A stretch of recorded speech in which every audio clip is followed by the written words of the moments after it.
Welcome to this YouTube channel, Bhagwan Ki Baatein, where we talk about God, God's people, their deeds, and their teachings.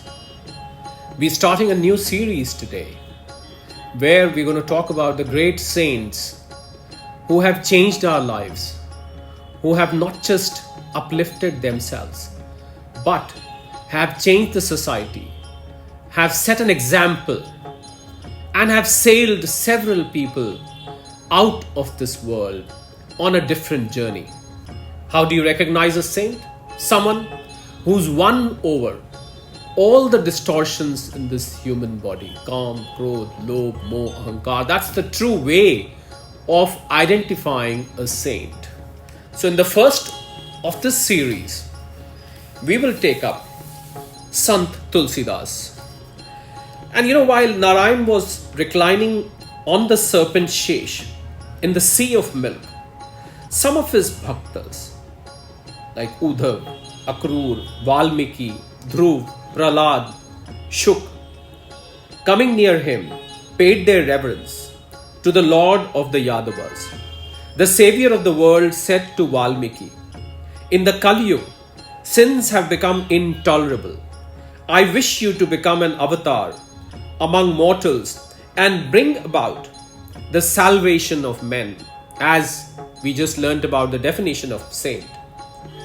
The Ramayana, which you composed, in which you sang my name, goodness and good deeds, was in the Sanskrit language, which the ignorant people of the Kali Yuga did not understand.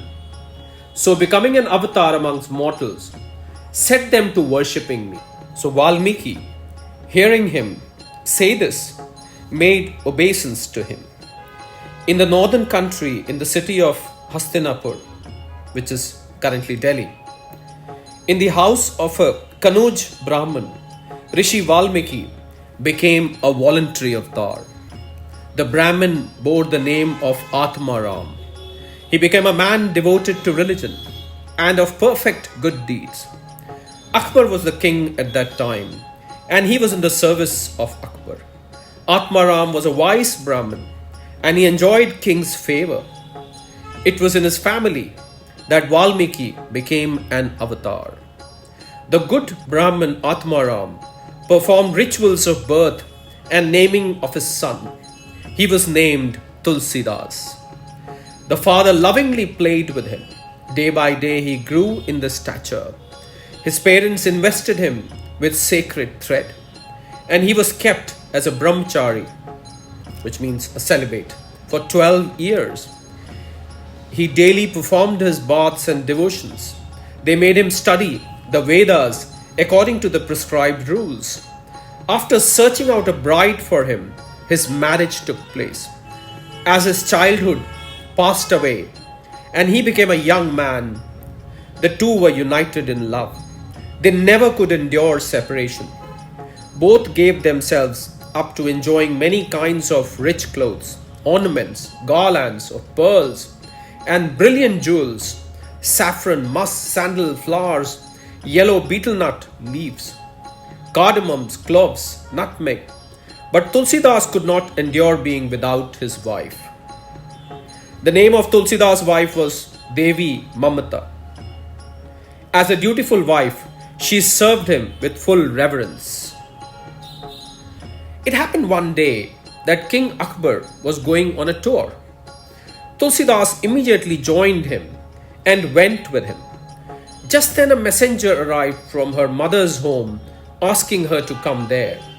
He said, "Your mother is seriously ill. Let her have a sight of you and then you can return." On hearing this, she wept aloud. Hearing that her mother was seriously ill, she became hysterical. The messenger therefore said to her, "We have told you that what is false. It is many days since you visited your mother. Tulsidas refuses to send you. Therefore we told you a falsehood." Mamta replied to them, "My husband has gone on the royal tour. In the meantime, I shall go to my mother's. Having visited her, I will immediately return." Obtaining leave from mother and father-in-law, Mamta went to visit her own mother. that very day by evening, Tulsidas returned. He questioned his mother and learned all the news. And he said, "My dear one, why have you left me and gone away?" At night, on his bed, he was unable to sleep. So he started at once, and by walking 10 miles that night, he arrived at the house of his father-in-law. 2 watches of the night had already passed away. All the doors were closed. Tulsidas looked all about him. Just then he saw a great poisonous serpent hanging down from above. He seized it with his hand and ascended to the upper story. As he entered the house, the servants were awakened. And as they looked about, they saw Tulsidas. Mamta, that mine of beauty, awoke just at that moment. Seeing her husband there, she arose astonished. The husband said, "You mine of beauty, why did you leave me and come here? I have had to walk 10 miles in order to come for you." The wife replied, "The Yamuna river is full of flood. I cannot understand how you were able to enter the house." Tulsidas replied, "Your love for me is so great that you threw a rope from above and I crossed holding on to it."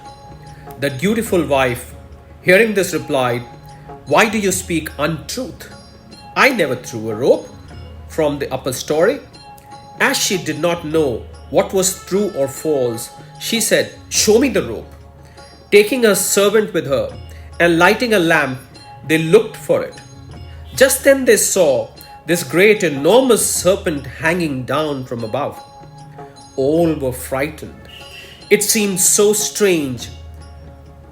Holding her husband by the hand, the wife entered into the house and said to her husband, "O Lord of my life, listen to me.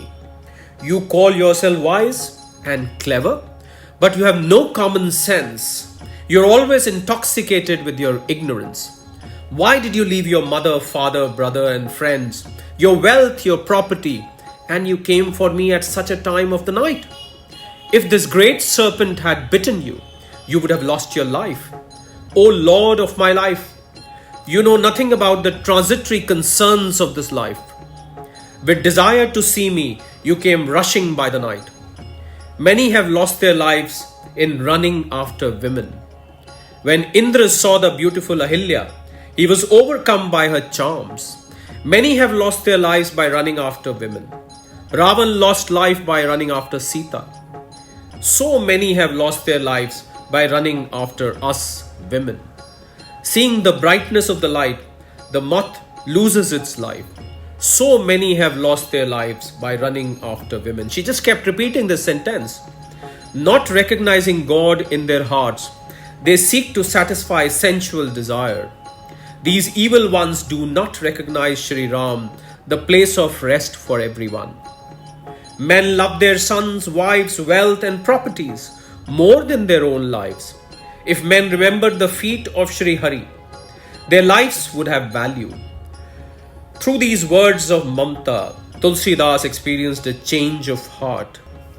"What you say, O mother, is true." And as he said this, he bowed down to his wife. When a child puts out its hand to grasp a live ember of the khadar wood, the mother at once protects it. So today you have done me a great favor. Speaking thus to her, he immediately left. He remembered all he had done in his former births. Said he, "I am the Vaishnav Valmiki. I have become an avatar in this world of mortals, and that I may sing with my lips the story of Ram, and that I may turn men to devotion to him. I was entangled in the enjoyment of temporary sensual joys. With this change of heart, he came to Anandvan, which is currently called Banaras, Varanasi. After bathing in the Bhagirathi, he adopted severe austerities. He rejected cooked food and fruits, and he lived on fallen leaves. After bathing in early morning, he was accustomed to pray to Sri Ram. He used to say, "O dweller in Ayodhya, O husband of Janki, Show me manifestation of thyself. In order to wash himself, he was accustomed to go into the forest. If any water was left in his vessel, he poured it onto the roots of the trees. 12 years he continued with these austerities. He was always repeating God's name. He never ceased for a single moment. And then it happened one day that Tulsidas went into the forest to wash himself. The water that remained in his vessel he poured upon the roots of the tree. Suddenly he saw a most terrifying demon. His two hands were joined together as he stood before Tulsidas. He said to Tulsidas, I am pleased with you. Whatever blessing you may ask, I will give it to you. Tulsidas said to him, Tell me who you are and why you become pleased with me. I do not understand why. The other replied, I am a demon. I have been here for a long time. I drink the water which you pour on the roots. We have no permission to drink water from wells, tanks, rivers, or the sea. So I am very thirsty. You have supplied me with water for these 12 long years.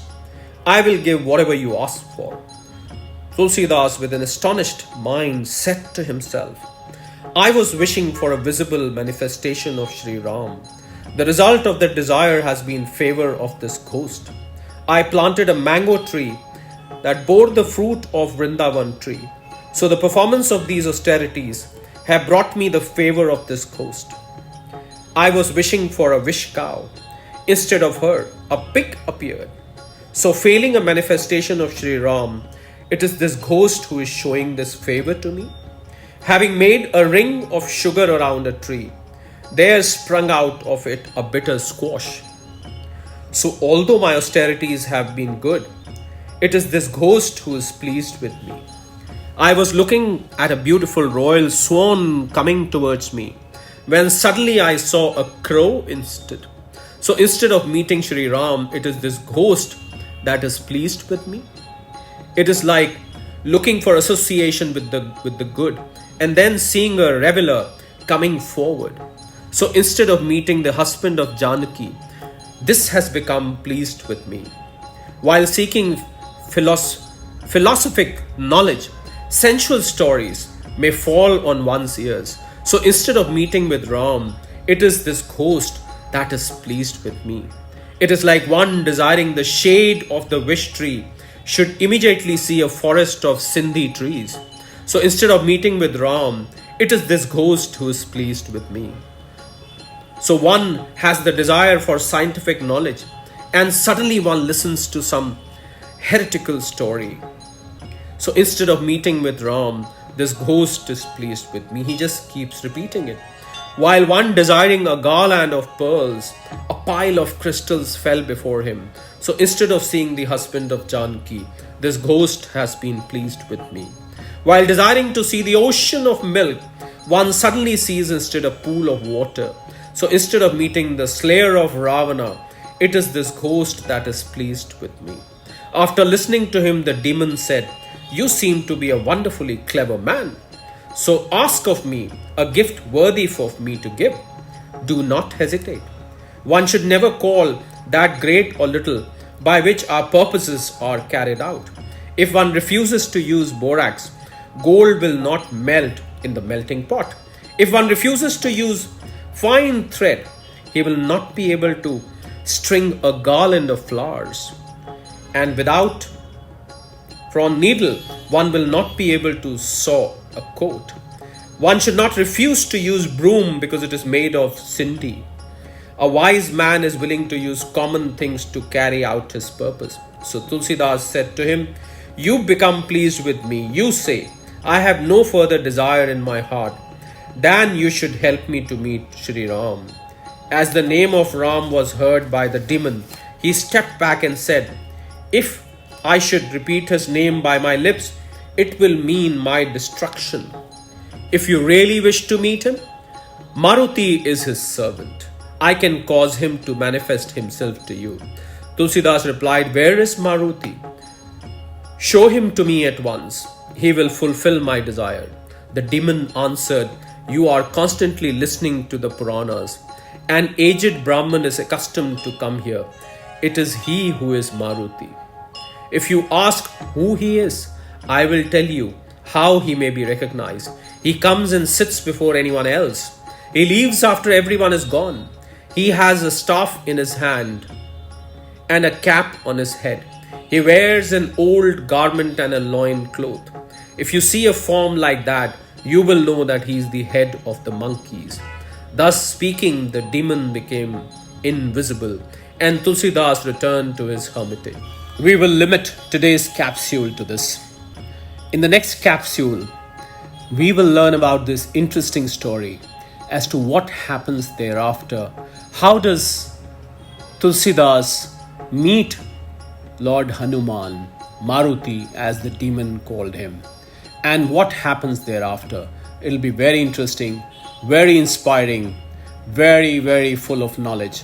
So until we catch up with you next time in this YouTube channel, Bhagwan Ki Baatein, goodbye, good luck, and Sadar Pranam.